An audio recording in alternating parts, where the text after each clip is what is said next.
Did Vladimir Putin threaten to nuke Ukraine or the West in his recent speech? This is Jay Rogers, and I am the editor of The Forerunner. And if you like this video, I'd like to encourage you to go ahead and subscribe to our channel and also put a like there. That helps us in the algorithm. We also have a donation via PayPal or credit card on the website, forerunner.com, and I'll put all the links to everything I talk about in the window below. So in this video, what I want to do is look at Vladimir Putin's speech that was given last Wednesday, I believe, on September 21st, in which he ordered a partial military mobilization as to battle Ukraine over Donbass and the different regions where Russia is currently occupying. This is the lead-in to Vladimir Putin's speech. And what I want to do is I want to look at the actual words of the speech in this video in a minute here and look at the question, did Vladimir Putin actually threaten to use nuclear weapons, yes or no? And I'm going to let you decide. I'm just going to read the words, and I'm going to give you some other background information on what's really going on as far as the way I see it.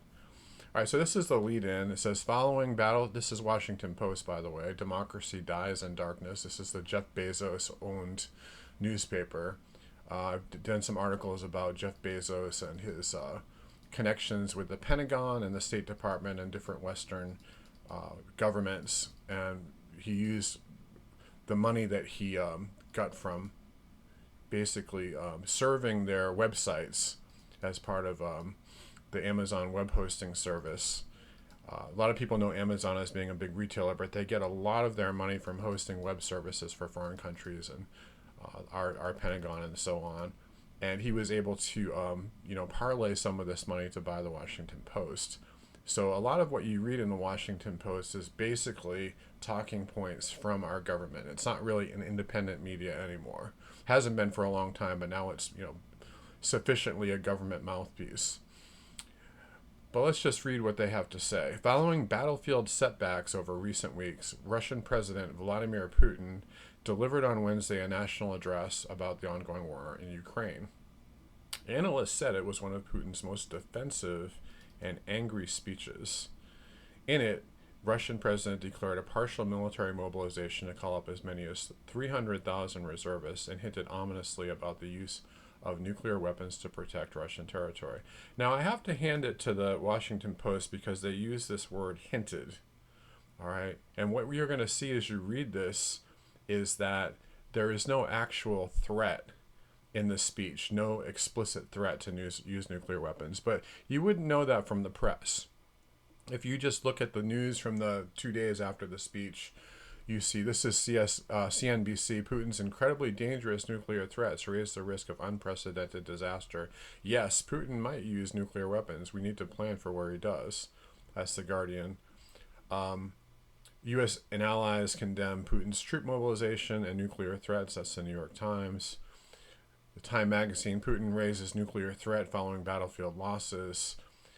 Politico, EU plans new escalation after Putin's nuclear escalation threats.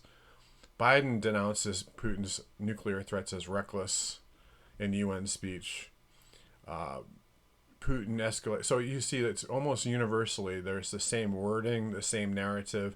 All of these media companies, by the way, are owned by corporations and corporate conglomerations that have direct ties to Western governments.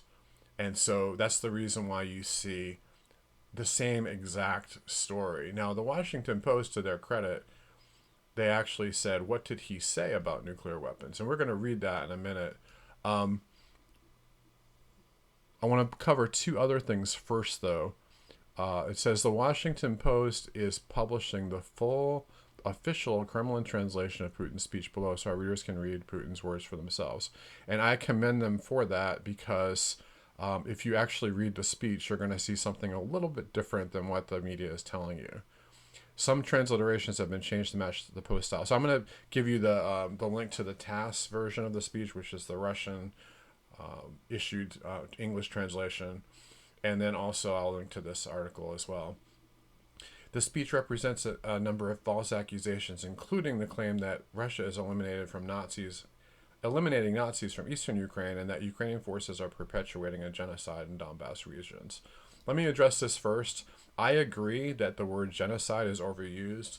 There's a very broad definition of genocide, but the U.S. uses that broad definition all the time. And if you look at the fact that there were 14,000 people killed in Donbass, most of them pro-Russian and ethnic Russians, and many of them civilians, it does fall into that category. So I think that it's overused, but according to the technical definition of genocide, Russia does have a case that there has been a lot of killing in the Donbass region, including a lot of civilians.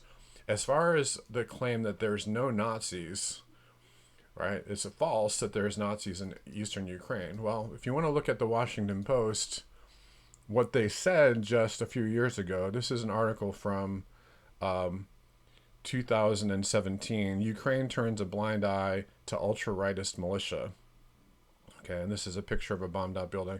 By the way, a lot of the bombed out buildings that you're seeing on television are buildings from Donbass. Like even early in the war when they would show a report from Kiev or some other place, what they would do is they would show a building that was bombed out in Donbass.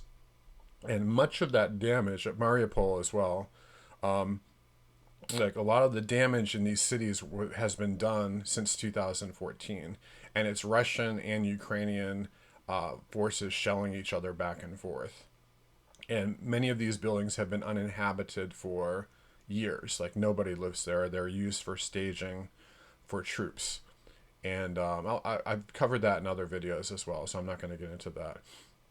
But in this article here, it deals with the fact that, you know, there are Nazis in Ukraine.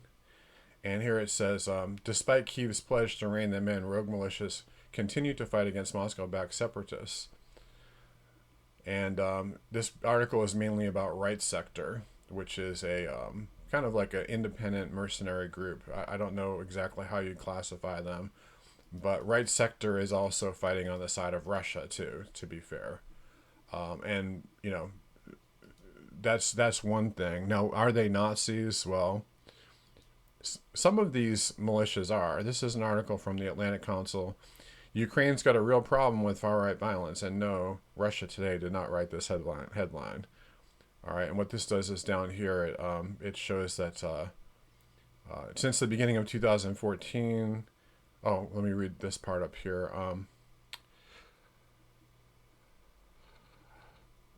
Let's see. Since the beginning of, I'll just read this. Since the beginning of 2014, C-14 and other far-right groups such as the Azov-affiliated National Militia Right Sector, Karpatska Sich, and other have attacked Roma groups several times, as well as anti-fascist demonstrations, city council meetings, and so on and so on. I'm looking specifically for, anyway, like different groups like Amnesty International, Human Rights Watch, Freedom House, Frontline Defenders have been warning about far-right Nazi groups that basically run Ukraine's National Guard. And they've been incorporated into the National Guard. They, you know, they fund them. There are some members of parliament and members of the president's cabinet, including Zelensky's cabinet, that have ties with these groups. So I don't want to belabor the point, but this is the line I was looking for right here. Last week, Hromadska Radio revealed that Ukraine's Ministry of Youth and Sports is funding the neo-Nazi group C-14 to promote national patriotic education programs in the country. And so basically they have children's camps where they basically train children to love their country, Ukraine, but to hate Russia. And it's run by these Azov-affiliated national militia and so on. So I'm not going to belabor the point, but let's get back to the speech itself. And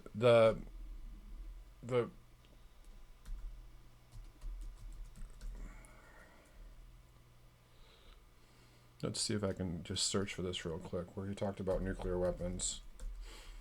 This is the, okay.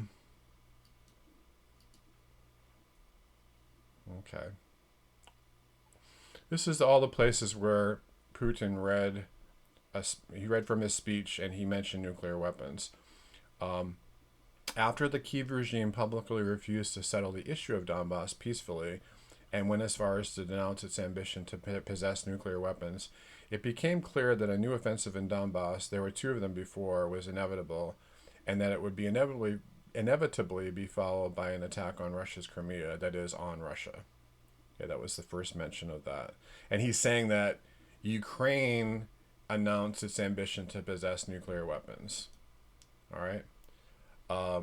Washington, London, Brussels are openly encouraging Kyiv to move the hostilities to our territory. They openly say that Russia must be defeated on the battlefield by any means, subsequently deprived of political, economic, cultural, and any other sovereignty and ransacked. They have even resorted to the nuclear blackmail. I am referring not only to the Western-encouraged shelling of the Zaporizhzhia nuclear power plant, which poses a threat of nuclear disaster, but also to the statements made by some high-ranking representatives of the leading NATO countries on the possibility and admissibility of using weapons of mass destruction, nuclear weapons, against Russia. Okay, so here again, he's talking about what happened at the Zaporizhzhia nuclear power plant, that Ukraine was shelling it for many weeks. I don't know if it was 2 months or however long, but it was a long time in the summer. And basically the press was blaming Russia for shelling a nuclear power plant that they occupied. So in other words, there's this power plant that's in Russian-occupied territory, and Ukraine was constantly telling the West that Russia was shelling its own territory and threatening a nuclear disaster. And in reality, it was the Ukrainians. So Russia called in some inspectors to just show what was going on. And, you know, the inspectors can see from the trajectory of the missiles and the fragments where those missiles came from. Before they could land, they were supposed to cross the river, the Dnieper, and land in the area of Zaporizhzhia where the nuclear power plant is.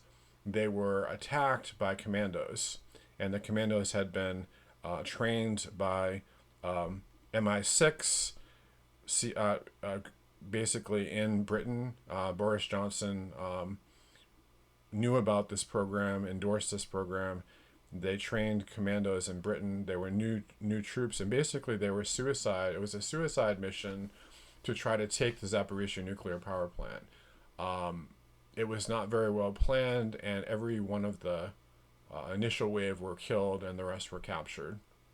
And so finally, the inspection team, which is part of this international team that was assembled to inspect this plant, they came there, and we didn't really hear anything about their results. I mean, apparently there's nothing really serious going on there because we didn't hear them say anything about that. The media just didn't report on it. But here's the real kicker in this, is that the team that came there, they were detained from crossing the river until the commandos could do their thing. So apparently what they wanted to do is they wanted to storm the plant, they wanted to drive the Russians out, and then bring in the team. And there's all different theories on what they would have done at that point. Everything from holding the team hostage and claiming that the Russians had done certain things and so on. All right, so this is the part that of the speech that got Putin in trouble with the West. But listen to what it says, and you make your own decision as to what he actually said. Did he threaten the West? I would like to remind those who make such statements regarding Russia that our country has different types of weapons as well. And some of them are more modern than the weapons NATO countries have. In the event of a threat to our territorial integrity of our country, and to defend Russia and our people, we will certainly make use of all weapon systems available to us. This is not a bluff. Okay. So, is he there threatening to use nuclear weapons, or is he threatening to defend Russia if Russia is attacked with nuclear weapons? He doesn't mention nuclear weapons, but this is what the Russian doctrine of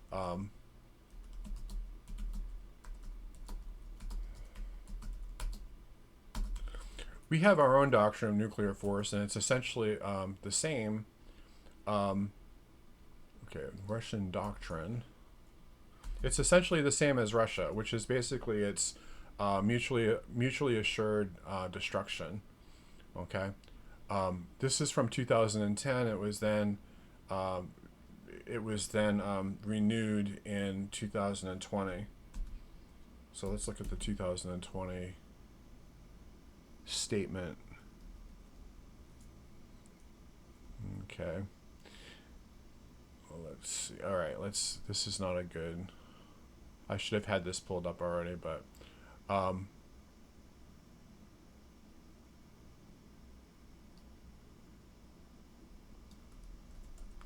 so this is the Russian doctrine of the Russian military doctrine on use of nuclear weapons is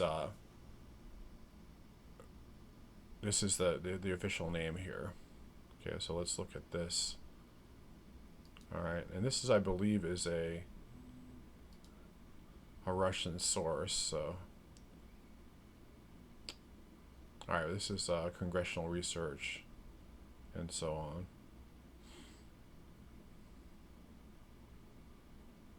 Anyway, I'll put a link to this. You can read it. Basically, what the doctrine says is that if Russia, the only way that Russia will use nuclear weapons is in two instances. One of them would be that if they are fired on by another country with nuclear weapons, and the other one would be an existential threat. In other words, that there's, the country is going to be taken over, and Russia is going to cease to exist, right, and so on. So in June, this is the specific doctrine I'm talking about. In June 2020, Russia made its nuclear doctrine more transparent in terms of why, when, and how it would use nuclear weapons. I'm going to link to this one because this is a pretty good description of it, and you can decide for yourself. And this is to avoid confusion and suspicion and so on. But that's basically it. That's basically it. If you're fired on with nuclear weapons, then you would respond in kind. Okay. Any use of nuclear weapons against Russia or its allies, weapons of short, medium, or range of any at all, will be considered as a nuclear attack on the country. Retaliation will be immediate with all attendant consequences. And that's exactly what the United States would do as well. I want to look at a couple of other things here that are kind of interesting. As you may know, Russia enacted the big thing in the speech. First of all, the big thing in the speech that was the most important part of the speech was that Russia is holding referendums right now, even as I record this, and they are trying to bring in 3 oblasts from different parts of Ukraine. One of them is Lugansk and Donetsk. They make up the so-called Donbass region, which is the very eastern portion of Ukraine. And then the 2 southernmost oblasts or regions, which are called Zaporizhia and Kherson. And Kherson is almost whole, it's like 99% occupied, and so is Lugansk. And then they're still fighting for territory in Donetsk and Zaporizhia. But anyway, all the territory that's been taken is going to be brought into Russia. And the question, this is what we see. This also shows you the monopolistic unipolarity of the media. If you type in the words, sham referendum, okay, sham referenda in Russian control Ukraine, what it means: occupied parts of Ukraine vote on joining Russia in sham referendums, and sham referendums. The referendums are a sham. Russian sham. They can't think of another word to use besides sham. It's not like it's an official kind of a. But the implication there is that if you look up the word sham in the dictionary, what does the word sham actually mean? All right. The word sham is a thing that is not what it is purported to be. All right. So, in other words, they're saying this is not a real referendum, and so the question becomes like, it's not a legal referendum according to the Constitution of Ukraine. But if you remember, these 2 regions left Ukraine in January. February, excuse me. January or February, I don't remember the exact date, but they voted to become independent, and then shortly after that, Russia recognized them, And then when Russia announced a special military operation, they used something called Article 51 in the UN Charter. It's a defense doctrine. The UN says that you can't go to war with another country that's a UN member. And what would happen? There are two different exceptions to that. If you're attacked, you can defend yourself, obviously, and the other exception is that if an ally is attacked, you can defend it. And so the question becomes, what if a country isn't recognized by the UN and it's attacked? Then can you still defend it? And some people would say no. However, this is exactly what the United States did in Kosovo. Yugoslavia back in the 1990s. We invented a rule called the doctrine of collective self-defense. And we declared that one of these new nations that was part of Yugoslavia was no longer part of Yugoslavia, and that we recognized it, made an alliance, and therefore we're defending an ally. And so NATO troops went into Yugoslavia, even though no country in Yugoslavia was part of NATO or was recognized by the UN at that point. So this is a senator in Australia. He is a LNP senator for Queensland. LNP are kind of like it's kind of like the liberal. There's a Liberal Party in Australia, and then there's a Democratic Party, and I believe the Liberal parties are the Conservatives, like the Republicans here, and the Democrats are the Democrats, or vice versa. It doesn't matter anyway. I'm guessing that it's it's kind of a joke there, Marxism. Anyway, so this is Senator Gerard Rennick. He's a senator in the Australian Parliament from Queensland, and this is what he had to say. In its advisory opinion delivered on 22nd July 2010, the court concluded the Declaration of Independence of Kosovo, that's in Yugoslavia, adopted on 17 February 2008, did not violate international law.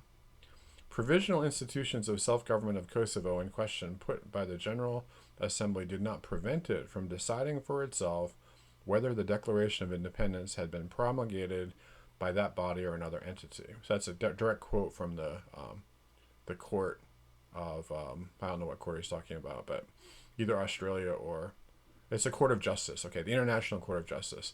In 2010, the International Court of Justice, backed by Western countries, agreed that Kosovo had the right of self-determination to break away from Serbia. So Kosovo had a right to break off of Serbia, form its own country. They're both former Yugoslavia, so on.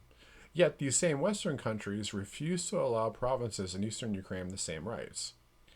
Australia backed the East Timor's right to self-determination in 1999. Nor should we forget Northern Ireland's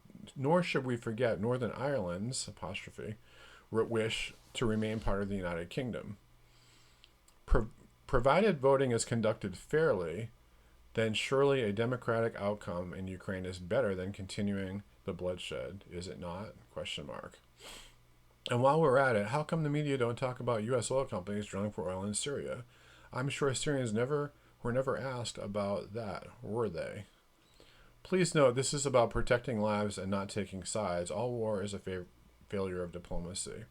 As I said in my maiden speech, 21st century foreign affairs have been characterized by belligerent rhetoric and an unwillingness to seek peace through diplomatic channels. This needs to change. Sound diplomacy and strength of position is the foundation of peace. So essentially what he's saying here is that not only do these countries have the right to self-determination, but Russia itself, according to the UN's own rules, their own charter, had the right to invade Ukraine as soon as they recognized these countries. Because these were allies, they entered into a military security agreement with them, and they were being attacked, so Russia is in Ukraine trying to stop that war from happening in Donbass. Or not war, but the attacks on Donbass from happening. I agree, and it's legally correct. I believe morally it's wrong. I don't take a side. I don't say Russia is correct. That Ukrainians deserve to die. I don't see the Ukrainians don't have a point. They do. There's a little meme that he put up. If you like MASH from the 70s, War isn't hell. War is war and hell is hell. And of the two, war is a lot worse. And then Father Mulcahy says, how do you figure that, Hawkeye? Easy, Father, tell me, who goes to hell?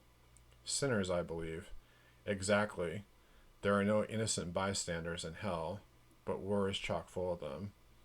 In fact, except for a few of the brass, almost everybody involved is. So that's what I've been telling people. I put a little comment on this, but that's what I've been telling people. I think of our own American Revolution. I think of the Cuban Missile Crisis, where we sent troops. We basically stopped Russia from putting missiles on our border. Numerous other military operations in Latin America where we wanted the communists out in the 1970s and 80s. And then, of course, the situation in Yugoslavia that NATO used to justify going to war there, which he referred to. There were Christians that wanted to break away from a Muslim terrorist state when they formed Southern Sudan and so on, or South Sudan, I believe it's called. And we don't recognize South Sudan formally, but these people certainly have a right to exist because they were being terrorized by Sudan. The Muslims were attacking the Christian population and so on. The world is full of these kind of things going on. And so the only option now, as the wise senator said, is for the West to recognize these territories as part of Russia, sign a peace and security agreement that both Russia and Ukraine can accept, and stop the killing and move on. These territories are never going back to Ukraine. And furthermore, if Ukraine and NATO continues to send weapons and to attack Russian territory, there's going to be dire consequences. So I think that when everybody calms down, you're going to see a big shift, at least first in public opinion, and then finally the politicians will see the light once they feel the heat from us. Okay.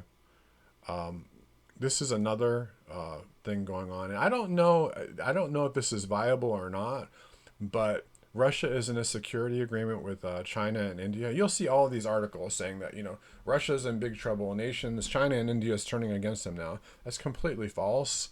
Russia would not be doing the referendums, and they would not be doing the military escalation if China and India weren't going along with it. Okay. So there's this SCO, which is a security, I don't know the exact acrostic, but it's a security agreement between nations that it's basically Russia's version of NATO. Okay. And then BRICS is their economic union with Brazil, Russia, India, China, and South Africa. And so he's asking these countries to verify a Donbass referendum. So he's going to be asking like Belarus, Armenia, Kazakhstan, there's another country in there somewhere, and then India, Russia, China, and South Africa, Brazil, to verify the referendums. What happens if any of them do that? We know North Korea will verify them. We know that Syria will. We know that Eritrea will, and maybe a couple of other countries, maybe Venezuela. And so what happens then? So Russia's due to hold referendums in 4 disputed regions in the Donbass area. Seized during the ongoing Ukraine conflict in response to what Moscow said is genocidal activities against ethnic Russians living there. In some cases, fighting has been going on since 2014. So finally, an honest. This is the Silk Road, which is like a Eurasian organization, but this is honest. Fighting did not start in January; it started in 2014. That's the war. All right, it didn't start when Russia invaded. It started when the Euromaidan group took over Kiev violently, put out the president without being impeached. So it was an unconstitutional, illegal coup. And people in Crimea and Odessa in the east, they rebelled. The Odessa rebellion was put down. Crimea seceded, and then a civil war started in Lugansk and Donetsk. That's what happened in 2014. And the Western version of that is that, well, Russia just invaded after the Euromaidan coup because that didn't happen. And they leave out the fact that there are many people in these regions who have voted and are voting to align with Russia. So we have to recognize that. Anyway, I'm going to read the rest of this article because I think it's pretty good. These areas are to the east and south of what is considered by Kyiv in the west to be Ukraine. Referendums being held locally are expected to show that most residents wish to join the Russian Federation. Kyiv and the west say that any referendums are illegal and will not be recognized. To assist countering that, Russia has asked the countries of the Shanghai Cooperation Organization, okay, SCSCO, that's a military alliance, and BRICS, Brazil, Russia, India, China, South Africa, to provide verification that the referendums are being held correctly. This would go some way to combating, if not entirely deflecting, Western non-acceptance. The votes are due to be held next week and then to be completed September 27th. So I don't think that Russia would be asking the Shanghai Cooperation Organization, which includes China and Kazakhstan, if he had not gone to those presidents and asked them ahead of time how they would vote. Okay, so I think that we're in for a very big surprise, and we're headed for a very big world conflict if the West does not back off. It remains to be seen what will happen, as it directly pits the members of the SCO and BRICS against the Western views of Ukraine and would make a firm statement in Russia's favor. There is a lot here at stake, that's putting it mildly. Should, as expected, the Donbass regions vote to join with Russia, Moscow would then recognize them as legitimate parts of the Russian Federation. Any future attacks on them by Ukraine would then be considered an act of war, and with additional consequences for regional security due to Russia's membership of the Collective Security Treaty Organization. This also includes Armenia, Belarus, Kazakhstan, Kyrgyzstan, and Tajikistan are the other two I forgot about. Okay. So China, Armenia, Belarus, Kazakhstan, Kyrgyzstan, Tajikistan are in a military alliance to stop Western aggression against those countries. These countries are at all varying levels of involvement with the SCO. According to the CSTO charter, an attack on one is considered an attack on all. So think about that for a moment. If they do recognize those regions and NATO continues to attack Donbass, and it is NATO, it's not Ukraine at this point, because the Ukrainian army is pretty much gone, and now they're just arming Ukrainians with NATO weapons. So obviously the army is gone, but the military equipment they originally have, most of that is gone, and most of what they're getting now are like HIMARS and Stinger missiles and things like that for the West, tanks. And so it's an attack either by Ukraine or by Ukraine and NATO. That's what they're going to say. Moscow will be hoping that a referendum will settle the Ukraine conflict. However, this depends on persuading both Ukraine and the West that this is a workable solution and the fighting ends with the Ukraine ceding these territories and Crimea permanently to Russia. And the West is not going to do that, but in the end, we're going to be forced to. Okay? It remains to be seen how the CSCO countries and other members of the SCO will react to Russia's proposal, like they don't know about it already, like months ahead of time. The same can be said for the BRICS nations, with the question open as to whether any of them will be prepared to act as observers to the Donbass referendums. Not doing so would be seen as sitting on the fence and probably prolonging the conflict. Aligning with Russia could well incur sanctions from Europe and the United States, although a solution to stop the fighting may result. It is a tough call, and especially for countries such as India and to some extent China, who are seen as keeping the Ukraine conflict at arm's length. Lending official support to Russian referendums reduces that distance. Russian officials will have gauged the likelihood of success at recent SCO Heads of State conference last week. That's exactly what I just said. This is already a done deal. It is going to be a tough call to make, yet without it, the fighting will undoubtedly continue and could well get worse. The decision will test the resolve of the SCO as a regional security bloc for the first time in dealing with significant regional military dispute, How it reacts as a challenge to Russia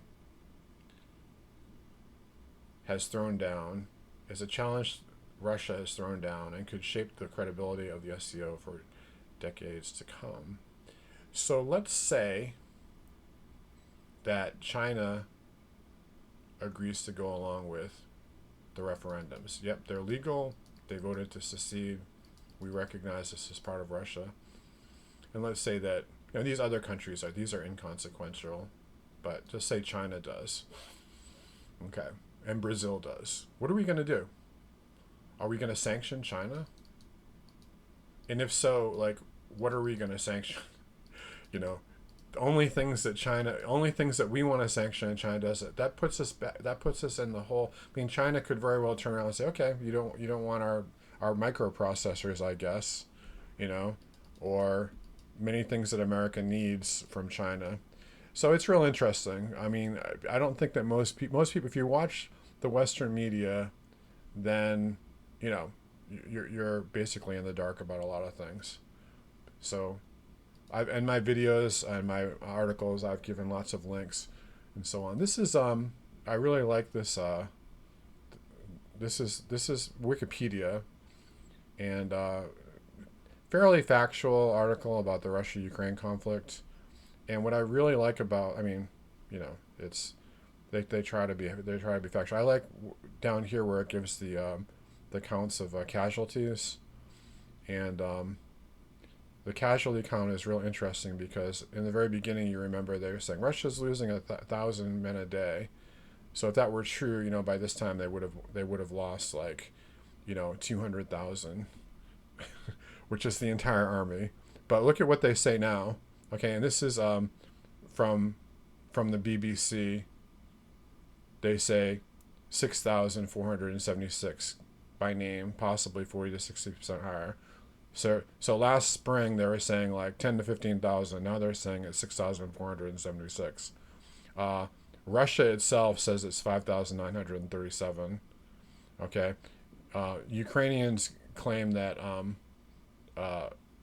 that's okay. This is Ukrainian forces.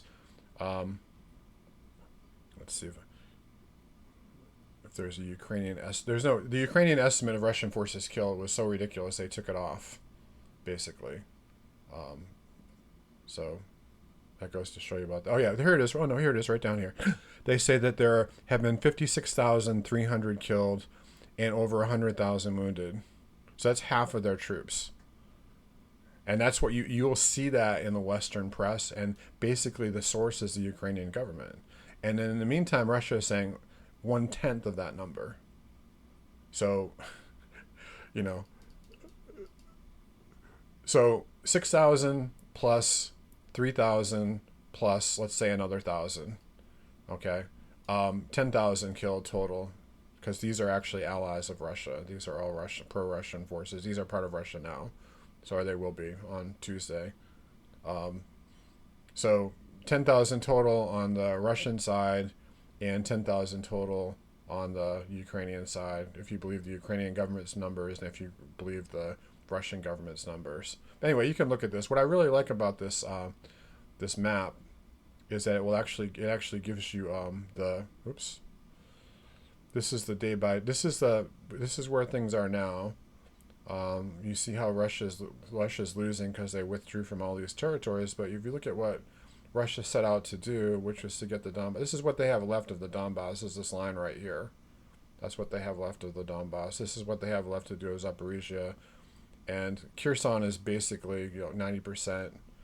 And then there's a little region of Lugansk that Ukraine took back recently, but that's not going to probably hold. This is the war from the beginning, starting on February 24th. And you can kind of see the whole evolution of the conflict. See, Russia very quickly, if you pay attention to the south, very quickly they took what they wanted. So it was over. There was a little bit of a counterinsurgency here, and then there was a big battle over Mariupol. Okay, once Mariupol was taken, this is what happened from then. They withdrew from Kiev once Mariupol was taken. And if you read Western media, it says that they were driven out, they were defeated, they ran away. But what they actually did was they reinforced these areas to concentrate on eastern Ukraine. So I'm going to zoom into that so you can see what was going on there.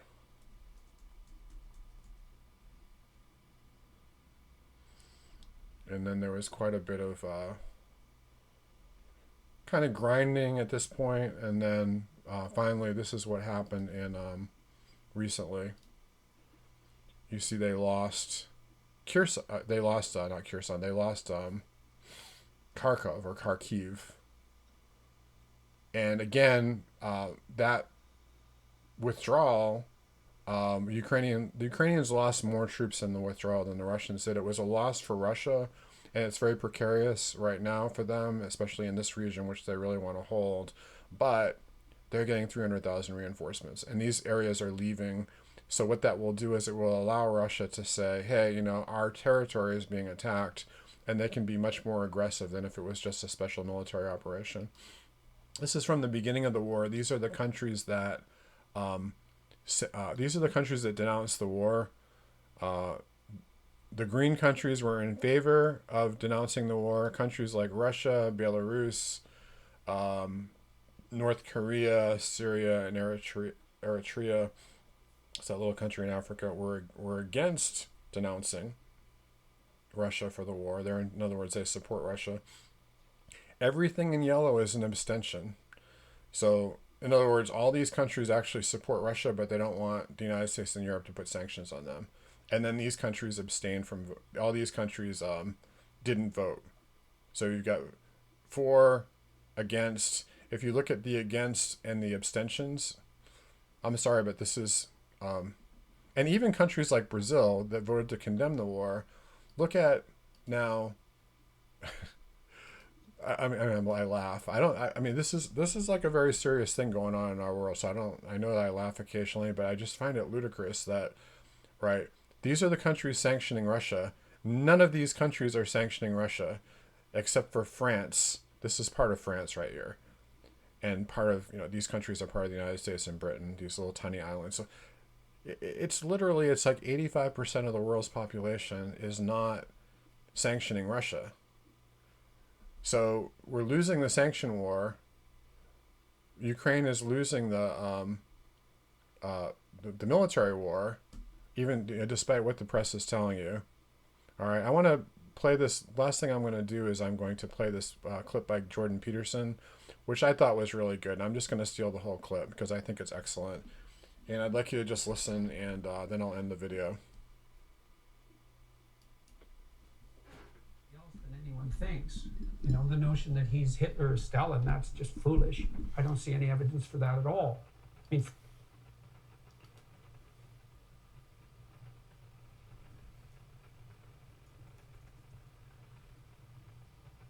first of all, Hitler and Stalin were very singular types, and there's a bit of Hitler. Let's start here. Well, he's a lot more like everybody else than anyone thinks. You know, the notion that he's Hitler or Stalin, that's just foolish. I don't see any evidence for that at all. I mean, first of all, Hitler and Stalin were very singular types, and there's a bit of Hitler and Stalin in everyone. So, you know, there's some truth in that. Maybe there's more in the typical Russian leader. A bit of Hitler in everyone? Really? There's more than a bit. Really? Oh, absolutely. Yeah, well, why would have Nazism spread the way it did? You know, people think, well, that's all top down. It's not top down. There's a part of people that are all these people who informed on Kate Birbelsing. Well, didn't Goebbels say that the way to get vast numbers of people to go along with what you want to do is to terrify them? Yeah, you can hold a grip of terror over them. Oh, yeah, but... And in a way, that's what Putin's now doing with the Russian people, where he's going back now into a position of they're all trying to get us, they want to attack us, they want to take us over. He's terrifying his people to rally support for what at the moment is a conflict he has started, which is not going the way he assumed. Well, the most, what would you say, the wisest commentators on totalitarian states, like Solzhenitsyn, and many psychological commentators, Jung was a good example of that, made a very straightforward case that you can't have a totalitarian state unless every single person is willing to lie about everything all the time. And you can think about that as top down because the leaders lie too. And they also enforce punishments if you don't lie. But then you can also think about it. The totalitarian spirit is replicated at every level of the society. And so in a truly totalitarian state, husbands lie to their wives and parents lie to their children. And the totalitarian state is actually the grip of the lie. And so, and people will certainly go along with that. I mean we're seeing that emerge here with cancel culture. It's like lie or else. Yes. It's like, yeah, well. And the Russian people will be bombarded all the time with state media propaganda and will be buying into a lot of what Putin is saying. Yeah. How does this war end, do you think? We're going to find out this winter. Well, I know what I would do in his shoes. I'd wait till the first cold snap and shut off the taps. Right. Well, because of course he's going to do that. He's got the control over the energy. Of course he's going to do that. He's already warned the West with his insistence that maintenance problems were necessary and the pipelines had Do to you be think shut he will down. use a nuclear weapon? If necessary, he'll use a tactical battlefield weapon. Even Yes. if it starts World War III? It won't. Probably. Why? Because we wouldn't respond? What's in it for us? If you let him do it and get away with it, where does that end? Then you are into a hit analogy. Look, there's you can get yourself in a situation, no problem, where there's no good outcome. We're trying to do that right now on every front we could possibly imagine. We can easily get ourselves in a situation where it's hell this way and hell that way. That's highly probable. Well, should the Ukrainians give the Russians anything? When I was over there recently interviewing President Zelensky, what I was struck by was everybody I met in Kyiv, the capital city, were utterly resolute. Don't give them an inch of our land. Yeah, well, I can't speak to that because I don't know what the preconditions for peace might be. But I do know that naive notions that the Russians are going to lose somehow, or that we're going to win, I just don't understand. I don't understand that. Well, what do you mean we're going to win? What are we going to win here exactly? Well, I guess a victory would be that the Russians retreated from Ukraine. With Ukrainian ruins. Right. Well, okay, fine. That's a hell of a victory. Like, I think Putin could manage that because I think he could tell his people, and I think they might buy it. It's like, we accomplished our objective. We devastated Ukraine and we kept it out of the hands of the West. And that's not great. It's not what we had hoped for, but it's better than the alternative. And I think they would buy that. And I think when Putin went into Ukraine, I thought a bunch of things, which I made a YouTube video about that. People criticized like mad. I thought, okay, well, what's happening here? Oh, I see. His end game for failure is that Ukraine is left in a smoking ruin. Oh, that's a victory. So then he can lose with impunity. Right. So how can we win? We can't win against Vladimir Putin anyways, because you cannot win against someone you cannot say no to. Period. And we can't say no to Putin because we sold our soul for his oil and gas. And we did that to elevate our moral stature in relationship to saving the planet. And so here we are, facing a very dire winter, hoisted on the petard of our own foolishness and moral presumption. We're saving the planet. We'll see. I don't think so. It doesn't look like it to me. And this is the most catastrophic issue here. Assuming that we're facing an environmental crisis of planetary proportions, which is not something I buy, by the way. Assuming we are, well, then I would imagine that you would put in place measures that would ameliorate that problem instead of exacerbating it. But all the measures you're putting in place are actually making the environmental problem worse. So how is that even vaguely acceptable? And I look at that and I think, oh, I see. It's just like George Orwell said about middle-class socialists 50 years ago. It's not that you love the planet, it's that you hate humanity. So, well, have at her, boys and girls, and we'll see what happens this winter. And it's very terrifying to me. It is. I especially hear it, because your energy prices have gone way out of control, and that's going to hurt a lot of poor people, and certainly around the world as well. The World Bank already estimated that we've put 350 million people into what they call a food insecurity. 350 million. That's 3 times as many as the communists managed to kill. Maybe we can manage that in a winter. But the planet has too many people on it anyway, so, that's just poor people.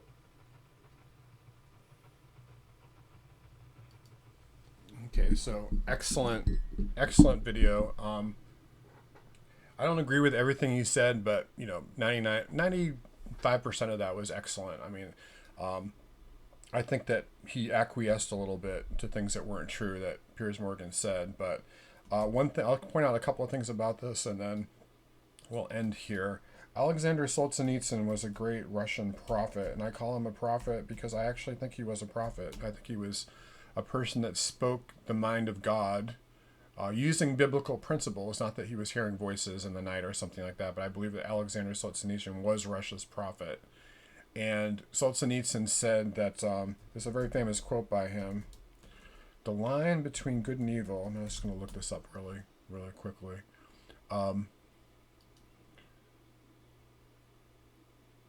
The line separating good and evil passes not through states, not between classes, not between political parties either, but right through every human heart. Even within hearts overwhelmed by evil, one small bridgehead of good is retained, and even in the best of all hearts there remains an unspotted small corner of evil. Thanks to the ideology of the 20th century, the 20th century was fated to experience evildoing calculated on the scale of millions. Alas, all the evil of the 20th century is possible everywhere on earth. Yet I have not given up all hope that human beings and nations may be able, in spite of all, to learn from the experience of other people without having to go through it personally. Okay, so that's from the Gulag Archipelago. Excellent book if you haven't read it. Another good book by him is called From Under the Rubble, which is a collection of dissonant. But this is, right, the line between good and evil, right, passes not through states, nor between classes, nor between political parties, but right through every human heart. So before you accuse people that look at the other side of this of being like Putin bots or Russian bots or Putin apologists or whatever, just consider this. I'm not saying that Russia is not evil for killing, if you take the war in Chechnya, the war in Ukraine, different wars that Russia has fought in the past 30 years as the Russian Federation, you can easily see over 100 million people have been killed, many of them civilians. So that's evil. War is organized murder. It's evil. I would argue that many of these wars were politically justified, legally justified, because they're wars on Russia's border and it's protecting its own security. The same way that we have fought wars, in Latin American countries, to different degrees. Some of them were in secret because the American public would never have supported them. Those wars were evil too, but we had some legal justification to do it. And then the United States, compared to the 100,000 or so that have died during the time of Putin, during that same time period, the United States has slaughtered millions. Easily over a million. I'm not going to say millions, but easily over a million people have died in Iraq, Afghanistan, Syria, and so on. So it's just, it's ridiculous. All right, so I'm going to end here. Like I said, if you like what I have to say and you want to support more videos like this, go to forerunner.com. And one of my friends said that, well, it sounds like you're becoming a war profiteer. So, no, seriously, we do a lot of books, a lot of other things to help with the gospel principles on everything from politics to evangelism, different apologetics, different things like that. So if you're interested in helping, you are welcome to, first of all, subscribe to the channel, like the video, and then you're welcome to donate if you can. Any amount, $5, I'll be ecstatic. That just shows that you are listening and that you approve of what's being said. God bless, and I will see you soon.